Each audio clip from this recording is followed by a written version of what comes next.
Dans la paracha de Vayehi, nous est raconté comment Yaakov demande à son fils Yosef d'aller l'enterrer. Et il lui dit, Bakever Asher Karitili, cette tombe, pas que j'ai creusée, puisqu'il ne creusait pas des tombes, Yaakov, d'autant plus que c'était dans le caveau des patriarches. Simplement, la Gemara nous explique qu'au moment de la mort de Yitzhak, Yaakov, sachant que son frère Esav risque de lui poser des problèmes, il a fait un amoncellement d'or, de fortune devant Esav. Il lui a dit, dis-moi, qu'est-ce que tu préfères, être enterré à Me'arat Marpella dans le caveau des patriarches ou cet argent? Il a dit l'argent. Ils ont fait un contrat, l'argent, donc Esav l'a pris. Malgré tout cela, comme on l'a mentionné dans d'autres cours, la Gemara dans Masechet Sota nous raconte comment Esav va venir faire de tout pour s'opposer à ce que Yaakov soit enterré dans le caveau des patriarches. Il prétend que ça lui revient cette place, il se bat pour cela, et finalement, bien sûr, il va avoir une fin tragique, puisque un des petits-fils de Yaakov, le Hushim, le fils de Dan, qui lui est un peu sourd d'oreille, quand on lui fait part de ce qui se passe, il va le décapiter, et ça va se finir comme ça. Toute cette discussion se trouve dans un des cours qui a été donné les années précédentes, en détail. Maintenant, on va parler de notre point. La question qui devrait tous nous sauter aux yeux. En quoi ça peut tellement importer à Esav d'être enterré dans le caveau des patriarches? En quoi ça lui est important? Et bien sûr, pour comprendre la réponse, on va la dire tout de suite, mais on va la développer. C'est que il faut le savoir. L'homme dans la vie peut commettre des erreurs, même aussi flagrantes que celles que Esav a pu commettre, et pour autant penser qu'il est un tzaddik. Et ça, c'est à tous les niveaux. Ça veut dire, le niveau le pire, c'est celui de Esav, qui est vraiment la personne, comme on pourrait dire, imaginons-nous un Hitler venir se présenter comme quelqu'un de bon et de juste, qui a fait que du bien. On dirait, mais qu'est-ce que ça veut dire à ce point? Il est aveugle? Bon, ça c'est le cas le plus extrême. Mais on va voir qu'en fait, cet aveuglement existe, malheureusement, peut-être en petite dose, chez pratiquement tout le monde. Ils sont rares ceux qui pourraient être sûrs d'avoir été jusqu'au bout de la vérité constamment dans leur vie. Et on va prendre un exemple tout simple, juste celui de la paracha qu'on a lue la semaine dernière. Dans la paracha qu'on a lue la semaine dernière, la Gemara nous raconte que Rabbi Eliezer, quand il arrivait à ce verset où Yosef se révèle à ses frères et qu'ils ne peuvent pas répondre, il pleurait. Alors, pourquoi pleurait-il? Ce n'est pas à cause de la punition, pas du tout, pour une autre raison qu'on va expliquer tout de suite. J'ai eu l'occasion ce Shabbat d'entendre d'un Rav qui s'appelle le Rav Tzimrot, qui est très connu à Yerushalayim, qui a ramené bien sûr les paroles de Rabbi Chaim Shmulevitz. Rabbi Chaim Shmulevitz a posé plusieurs questions. Si on lit le Midrash de la vente, de la venue des frères de Yosef en Égypte, on va se dire, mais ils sont aveugles pour ne pas voir que c'est leur frère. Ils auraient pu regarder un peu mieux son visage. Il ressemble à Yaakov. C'est parce qu'il n'avait pas la barbe quand ils l'ont quitté. Maintenant, il a la barbe. On ne reconnaît pas quelqu'un parce qu'il a une barbe. Ça paraît vraiment surprenant. Deuxièmement, ils peuvent se renseigner. Qui c'est ce monsieur qui dirige? Ah, lui, il était en prison. Et avant ça, il a été vendu du pays des Ivrim. Donc, ils sauront tout de suite que c'est Yosef. Ils voient des faits spectaculaires chez lui. La manière, la force physique qu'a son fils, il dit ça, c'est une force qui ne vient que de la maison de notre Père. C'est-à-dire qu'il y a énormément de signes qui évidemment, tout pour montrer que c'était Yosef qui était en face d'eux. Comment se fait-il qu'ils n'arrivent pas à reconnaître leur frère? Ils ne voyaient pas tout de suite que c'est Yosef. Comment ils peuvent être à ce point aveugles? Et ce qu'ont dit les Chachamim, qui ont expliqué ce problème, entre autres Abraham Shmulevitz, c'est que lorsque quelqu'un se trompe, il a énormément de mal à reconnaître ses erreurs. C'est le cas des frères de Yosef. Ce sont des gens d'une grandeur inimaginable, qui n'étaient que 9 frères et qui ont réussi à obliger la Shekhinah à s'unir à eux pour faire une interdiction que ne soit révélé à Yaakov que Yosef a été vendu. Et c'est pour ça que le roi HaKodesh s'en va de Yaakov et que Yaakov ne saura pas qu'en fait son fils est encore en vie. Ils sont capables de faire venir la Shekhinah parmi eux et lui imposer de se joindre à eux. Et d'ailleurs, dans les 10 Tanaïm qui vont plus tard devoir réparer cette faute en ayant une mort tragique, Rabbi Akiva, qui vient réparer le fait que Yosef ait provoqué ses frères, Rabbi Akiva doit aussi réparer la part de la Shekhinah qui a participé à cela. Bien sûr, c'est quelque chose qui est très profond à comprendre, mais en tous les cas, le Shla nous le ramène en long et en large, que c'est ça la part de Rabbi Akiva. Et donc, des gens comme les Shvatim. Dans quelle génération on a eu des rabbanim qui sont arrivés au niveau de Reuven, Shimon, Lévi, Yehuda et de toutes les tribus? Presque jamais. Donc, et malgré tout, mais non seulement qu'ils se sont trompés, mais il leur était impossible d'ouvrir les yeux et de voir leur erreur. S'ils n'avaient pas eu cette difficulté à voir leur erreur, ils auraient tout de suite compris qu'il s'agit de Yosef, cette personne qui est en face d'eux. Il y a énormément de signes que je ne vais pas maintenant m'allonger à ramener, qui prouvaient que c'était Yosef. Et tous ces ne l'ont pas vu parce qu'il fallait reconnaître qu'eux se sont trompés dans leur manière de trancher, dans leur manière de déclencher les choses. Et oui, il faut qu'on sache tous se remettre en question, c'est la chose la plus difficile. La Gemara dans Masechet Baba Batra nous ramène que un Rav qui s'appelle Rabbi Yosef, il est dans le coma et apparemment il a tous les signes de quelqu'un qui est mort. On veut s'occuper emmener la Hevra Kadisha pour s'occuper de lui et il revient à la vie. Alors son père lui dit, mon fils, qu'est-ce que tu as vu là-haut? Il lui dit, papa, j'ai vu un monde à l'envers. Un monde à l'envers. Il dit, quoi? Il lui a dit, j'ai vu des grands qui étaient en bas et des petits qui étaient en haut au Gan Eden.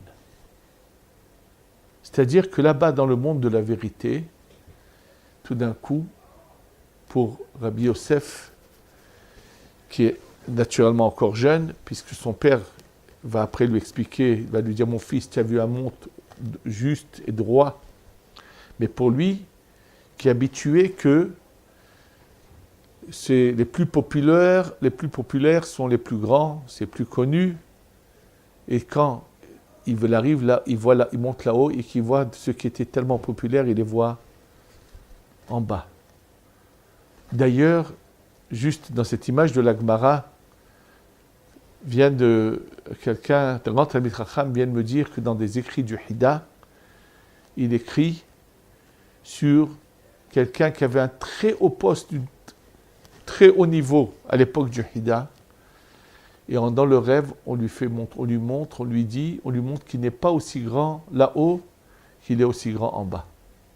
Bien sûr, il a une place au Gan Eden, mais ce n'est pas à l'emblème de ce qui se passe là en bas.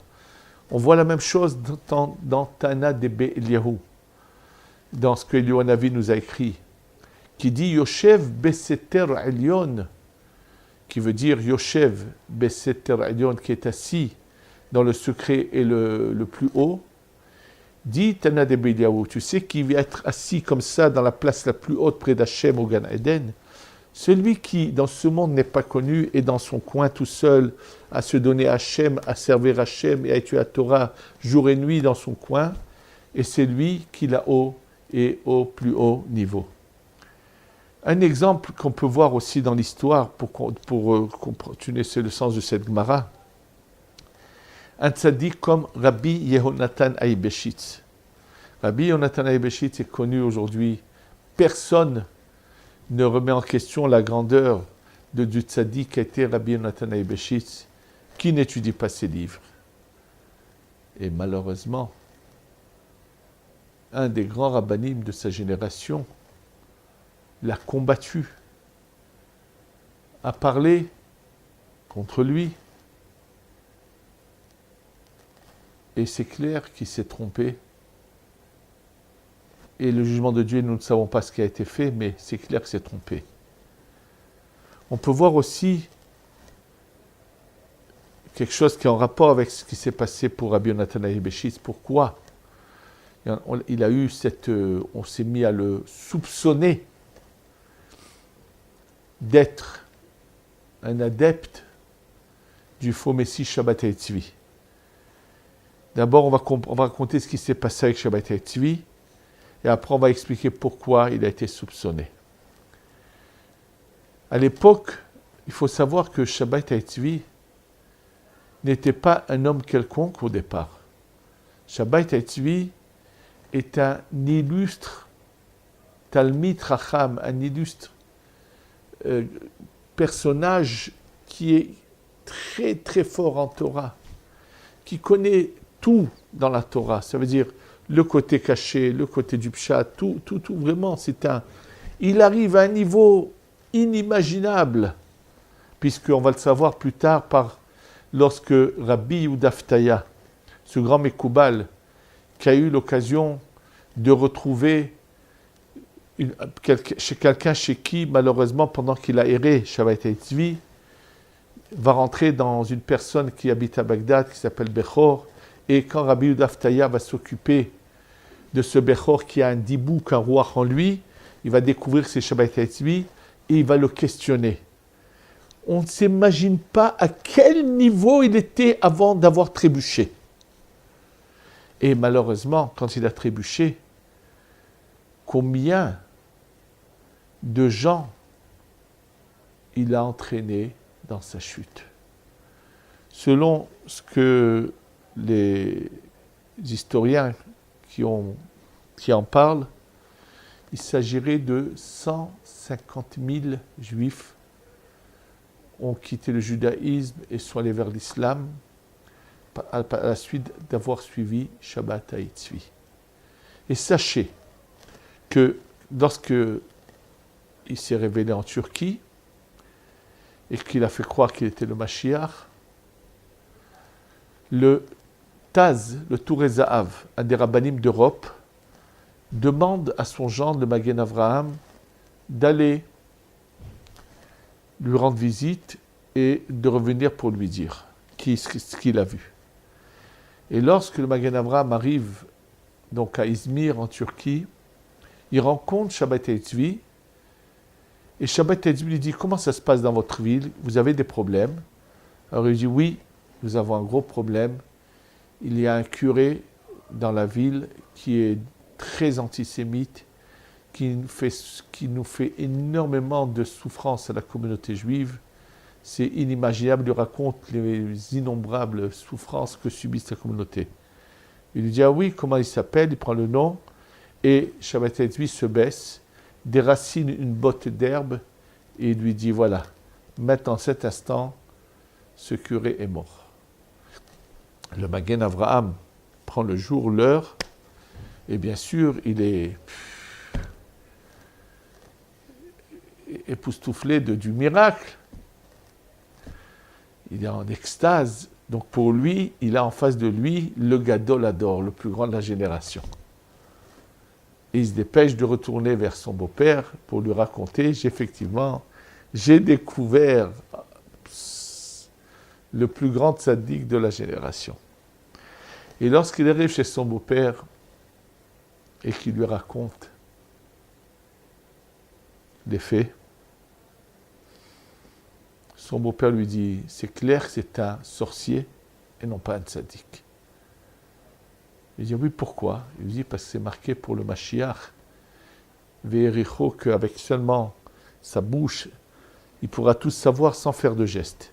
Et bien sûr, le Taz a tout de suite compris que, en déracinant cette botte d'herbe, il a utilisé des forces qui, à l'origine, sont dans la sainteté, mais utilisées en mal deviennent de ce qu'on appelle la sorcellerie. Et d'ailleurs, il ne s'est pas trompé. Et malheureusement, les gens qui... Lui, en Europe, les gens ont compris que ce n'est pas d'un miracle qu'on va décréter si quelqu'un est grand ou pas. Mais malheureusement, en Turquie, où les gens vivent dans une certaine naïveté, devant les miracles innombrables que va leur faire d'apparence ce Shabbat Tzvi, malheureusement, combien vont le suivre et combien vont trébucher, combien vont se tromper, et on connaît la suite des choses. En fait, je reviens à Rabbi Yonatan Eibeshitz. À l'époque, il est le petit-fils d'un grand Mekoubal qui s'appelle le Megala, qui est l'auteur du Megala Amukot, le Rav Natan Shapira de Cracovie. Et l'auteur donc du Megala Amukot, qui est un très grand, à son époque, au ciel, il est question que la délivrance du peuple d'Israël arrive, la Géoula vienne. Et là, on veut quand même faire un test, et l'ange du mal, le Samer même, va venir déguiser chez le Megala Amukot pour étudier la Torah avec lui, et pour pouvoir petit à petit l'embobiner et le faire tomber. Ce qui va se passer, c'est que il va y avoir quelqu'un qui va révéler au Megala Amukot que l'ange qui est en face de lui, qui vient tuer avec lui, n'est autre que le Samer même. Et bien sûr, le Megala Amukot va le renvoyer de lui, et automatiquement, ce qui va se passer, le Samer même lui dit, puisqu'il n'a pas réussi à Cracovie en Europe, il va aller en Turquie, et c'est ce qu'il a réussi à faire trébucher Shabbat Tzvi, et on connaît la suite. Et les Mekoubalim ont dit, de cette époque, on dit, sur Yaakov, il est dit, quand le Samer même n'a pas réussi à le toucher à lui, il a touché sa jambe, et la jambe, c'est les petits-enfants aux petits-enfants. Et c'est ce qu'on a dit, étant donné qu'il n'a pas réussi à faire trébucher le Rav Natan Shapira, l'auteur du Megala Amukot, il a réussi à ce qu'on fasse du mal à son petit-fils, le Rabbi Yonatan Eibeshitz, et qu'on a malheureusement soupçonné d'appartenir à ce clan des Sabbatins, bien que c'était déjà fini, Shabbat Tzvi était déjà mort, mais il y a eu des gens qui continuent à être malheureusement ses adeptes. Ça a été malheureusement un mouvement qui a continué même après sa mort, où les gens ont été aveuglés. Bien sûr, il y a eu pas seulement cela, il y a eu même un personnage qu'on appelle Nathan Ha'azati, qui lui était persuadé qu'il avait découvert le Gadolador, le plus grand tzaddik, et qui va d'ailleurs écrire un livre où il ne met pas son nom, et qui a été très controversé, et beaucoup de Chachamim ont suivi ce livre, l'ont pris, parce que c'est vrai que c'est un livre qui parle apparemment que de Torah. Il s'appelle le Hemdat Yamim. Oui, c'est un livre qui est aujourd'hui imprimé, qui existe. Et en fait, dans ce livre, dont l'auteur c'est Nathan Azati, il va ramener que des choses de sainteté, mais son but est en fait de finalement réussir à entraîner les gens à suivre le Shabbat Tzvi. D'ailleurs, c'est pour ça que beaucoup de rabbanim n'ont pas imaginé, n'ont pas pu croire que ce livre était un livre qui avait été écrit par Nathan Azati. Et le Rav Ben Sion Bashaul Zecher Tzadik Roshuracha disait, au Beth Midrash, on peut l'avoir, mais ne pas le mettre à la maison. Parce que on peut l'avoir étant donné qu'on a des références sur certaines paroles du Harizal que lui possède, d'écrits qu'il avait à ce moment-là. Nous savons qu'il y a des écrits que nous n'avons plus. Donc, pour certaines références, ça peut être un livre qui peut être utilisé, mais c'est un livre qui a écrit énormément de tfilotes, qui ont d'ailleurs été très répandus en Afrique du Nord, pour les fêtes au moment d'ouverture du Sefer Torah. Ce qu'il y a dans tous les marzorim aujourd'hui de certains Yehiratzon qui sont au moment où on sort le Sefer Torah viennent effectivement de ce livre-là. La lecture, l'étude du début de la nuit du 7e jour de Pessah vient du Hemdat Yamim, alors qu'il n'y a aucune référence à cette étude dans le Harizal. Et d'ailleurs, j'ai eu un témoignage que Baba Saleh et sa famille ne faisaient pas cette étude, bien qu'ils étaient du Maroc où c'était répandu, parce qu'eux savaient d'où ça venait. Et entre autres, Rabbi Haïm Falatché, qui était un grand tzaddik, un kadosh, pour lui, il est persuadé que le Sefer Hemdat Yamim est un livre qui est sans problème, qui est écrit par un auteur certainement qui est un tzaddik. Ça n'a pas été évident. Et malheureusement, nous savons que ce Nathan Arzati, auteur du Hemdat Yamim, pareil, c'est grâce à Rabbi Daftaya qui va avoir la révélation, qui nous met en garde et qui le voit, qui va d'ailleurs même lui faire un tikkun à sa neshama à l'auteur du Hemdat Yamim, Nathan Arzati. Et donc, en fait, on voit de nouveau combien une erreur a pu se produire. Et donc, c'est ça ce qui est marqué, en fait, finalement, dans la Gemara, dans Masechet Baba Batra, sur Rabbi Eliezer, qui est tout étonné de voir des personnes dans ce monde qui faisaient partie des grands de la génération. Et lorsqu'il est là-haut, il les a vus au-dessous de gens qui n'étaient pas connus, qui paraissaient être petits, et qui sont bien sûr bien au-dessus. Et d'ailleurs, l'exemple que les Tosfot ramènent en tant que transmission que Rabbeinu Hananel a de génération en génération, c'est une des choses qu'il a vues, c'était qu'il avait vu Rabbi Yehuda, l'élève de Shmuel, au-dessus de son Rav. Et donc, en fait, ce qui se passe, c'est que combien de fois dans la vie on peut commettre des erreurs? Mais est-ce qu'on est capable de reconnaître qu'on a commis des erreurs? Est-ce qu'on est capable d'être sûr que tout ce qu'on dit est juste? Est-ce qu'on est capable d'être sûr qu'on n'est pas en train d'entraîner des gens dans des erreurs et vouloir absolument, à tout prix, avoir raison, même lorsqu'on prouve que les preuves sont claires que ce sont des erreurs? Reconnaître ces erreurs, c'est la chose la plus difficile. Au niveau de Esav, c'est grossier, c'est clair, ça va nous surprendre à nous tous. Mais il faut le savoir. La Gemara, dans Masechet Sota, Daf Kav Bet, raconte que Yanaï a dit aux gens de sa maison, méfiez-vous de ceux qui sont hypocrites.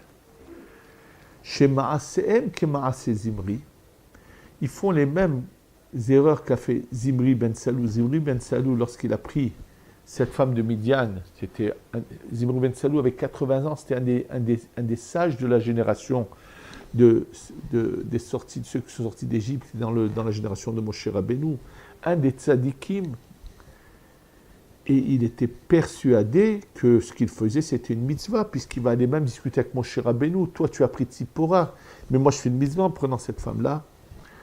Et donc, des gens qui font cette action de Zimri, ou Mevakshim, Sachar, ke Pinchas, ils demandent d'être récompensés comme Pinchas. C'est-à-dire que combien peuvent se tromper et être persuadés qu'ils sont dans la bonne voie. D'ailleurs, j'ai une histoire qui m'a énormément, personnellement impressionné, c'est lorsque le rabbi de Munkach, qui habitait avant l'Holocauste en Europe, était venu en Eretz Israël et qu'il a rencontré le Rav Alfandari. Rav Alfandari est mort à l'âge de 117 ans, était un des plus grands de sa génération, grand tzaddik. Et le rabbi de Munkach, lors d'un voyage en Eretz Israël, va aller rencontrer Rav Alfandari. Et lorsqu'il rencontre Rav Alfandari, il lui dit « Quand est-ce que va venir le Mashiach ?» Rav Alfandari lui répond par un verset dans Shir Hashirim, Ineze omed achar kotlenu mashgiach min hachalot metzitz min harakim, qui veut dire le voilà derrière nos fenêtres, c'est-à-dire qu'il est tout proche. Il lui dit, mais dis-moi, qui empêche le Mashiach de venir? Il lui dit, un Reshaim Shebador, les Reshaim, les impies de la génération. Et le rabbi de Munkach lui dit, est-ce que je fais partie de ces Rechaim? Croyez-moi que le rabbi de Munkach, ce n'était pas de la modestie. Pas du tout. Simplement, le rabbi de Munkach, sachant qu'il dirigeait une grande communauté, et sachant qu'une erreur d'un dirigeant, même au petite qu'elle soit, elle est terrible aux yeux de Dieu, puisque c'est pas lui seulement, c'est tous ceux qui le suivent. Et c'est dans ce sens qu'il a voulu dire, est-ce qu'il ne m'arrive pas de faire est-ce que je ne m'est pas arrivé de faire une erreur qui aurait fait que moi, je ferais partie peut-être de ceux qui, Hazve Shalom, empêcheraient encore la Géoula de venir.